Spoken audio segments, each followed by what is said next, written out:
Who doesn't love a mech? It's an iconic design that many hopefuls have tried to bring into the brutal sport of combat robotics. But the elusive true walker fighter type has never graced the NHRL stage. That is, until now. Fight, robots, fight. Action, let's go! Bitterbox getting up.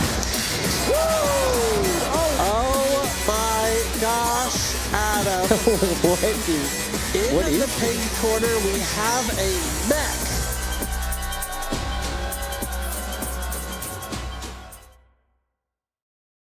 Oh my god! Now it's on fire! Hi you guys, I'm back. I really don't know how to start these. It's starting to be a problem. Hi, so my name is Jay, as some of you might know, and I became NHRL's first ever mech pilot. Again, I'm gonna tell you how I did it. So, for those who don't know, I work for a STEM education company called Game U, and back in 2023, I convinced them to sponsor me building and fighting a walking robot named Game Over for NHRL's September event. Now, keep in mind, this channel has nothing to do with that company. This is just my personal project. Think of me as sort of their robot combat mercenary, which is a really cool job title. So, for those of you who remember Game Over, it didn't go super well.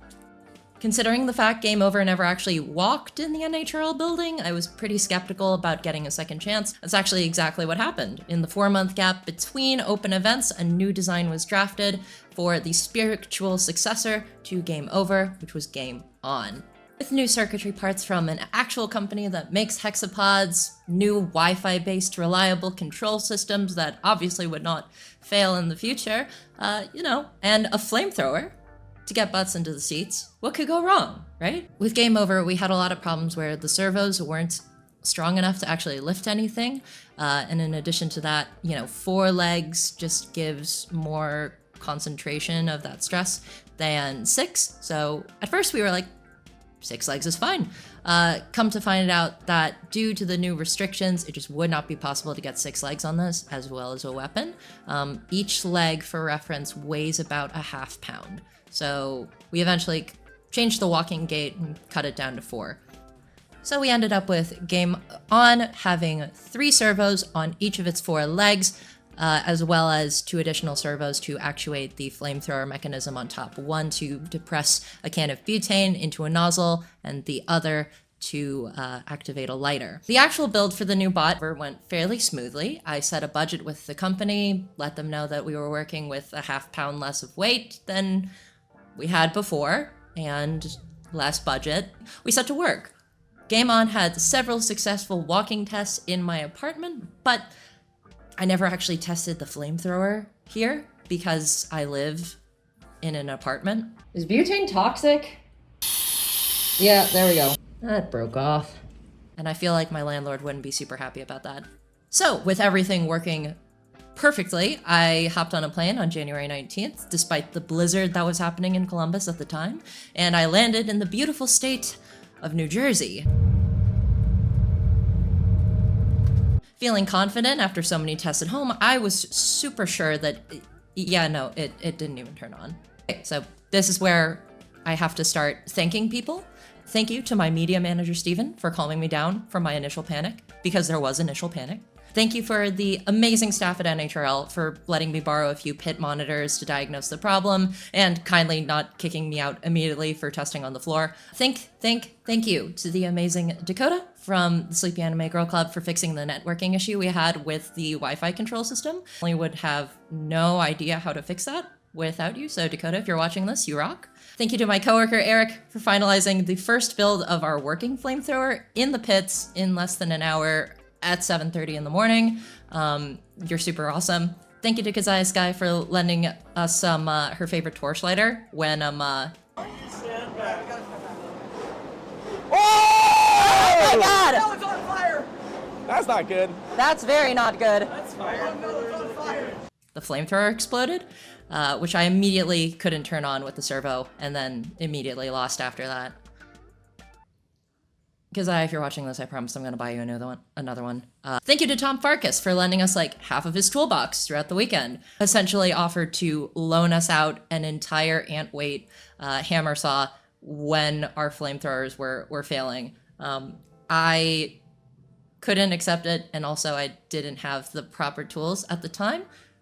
You'll see what we did instead. Just a really big thank you to Tom and Katie Farkas. Thank you to Bob from Blue Marlin for letting me use your drill. Thank you to my buddy Joey for lending me some drill bits the day before my flight. Thank you to Rem and Owen and Catherine and Jaren and all of the fire marshals and safety directors I had to talk through over the weekend.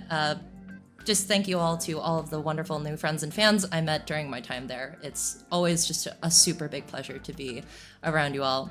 I wouldn't be a pilot without you, and without you, we never would have gotten this. The first official True Walker fight for NHRL, January 2024. Let's roll the footage. Oh my gosh, Adam. What is In this? the pink corner, we have a Mech. It is a four-wheeled, armed walking robot. How cool is that? This is incredible. This looks insane, and Look at that.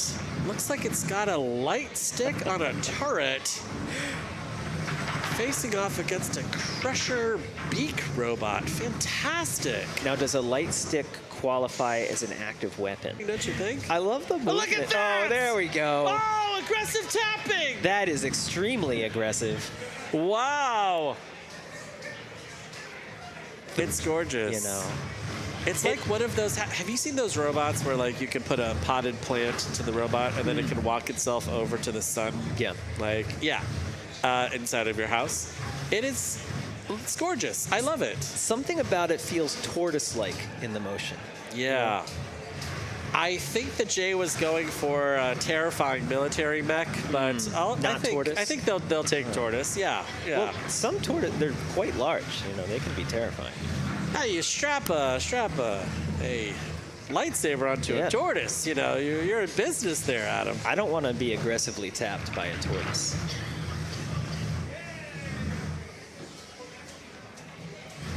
Now it looks like Rewind has, I don't know if that's a crushing beak or if that is a grabbing arm. It looks to me like a grabbing, lifting arm, but when you're going up against a robot as awkward as Game On, that's going to be hard to maneuver. You know, when you fight robots like this that are big, if you don't have an active weapon that can come in and tear off the limbs, you know, you're trying to be a control bot, it's going to be difficult to fight such a large, such a heavy robot, you know, with Rewind is kind of tailored to fight more metaverts. And so this is a difficult matchup for them. I mean, they're certainly controlling the fight here. You know, they're pushing. As we enter the last 10 seconds, both of these robots have taken it the full 3 minutes. We're going to go to the judges. Now, the light stick has unlit. Fantastic. Now, So, yeah. The fight was actually counted as a win for a second, which got the whole team pretty excited, but honestly, I have to say that Sam and Rewind definitely deserved it overall, wholeheartedly. They were such a great opponent, and I really, really hope that they had as much fun as we did, because it was just super cool. If you're wondering what happened to the flamethrower, after trying to make it work over and over, and we actually forfeited our first match because we couldn't get it working, I decided to use our last 10 minutes before being called to just tape our lighting equipment to a servo and calling it a lightsaber. Engineering. The LEDs went off by the end. The whole thing was pretty much uncontrollable on account of the voltage drop happening from us draining the battery so much. The flamethrower obviously exploded. The Wi-Fi control system that we had was really weird and unreliable. I was going to say but there's really not much else to that, is there? There was a non-televised grudge match between Game On, Frank, and Positively Hysterical, and I wish I could get the footage from my sponsor, but Tom, Katie, thank you so much again for a great time and being so cool. You really didn't have to do that. For those of you who are sad that you missed out on it, while it was cool, unfortunately, both Frank and Game Over were pretty slow, so I don't think they ever actually made contact. But overall, it was just an amazing weekend, and if I could talk about it for an hour, I would. But all good things must come to an end. And with that being said, this will be the last time I recap a game you bought on this channel. Now, don't worry, I'm still going to be making mecha videos. I'm not really sure what Game U's plans are for further combat robots. And if they offer, I will certainly be happy to team up with them again. But I'd really like to start distancing myself more from the company and start building up Kinekitsu and my solo career as its kind of own thing. Especially as I realize more of my students become aware of this channel's existence.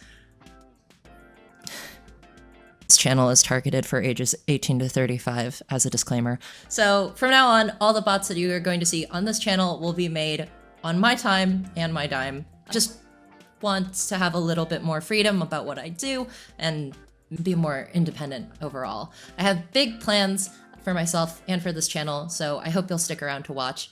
Again, thank you to all the amazing people who made this all possible. Please check the description and the end card for credits for all of the people that went into making this happen.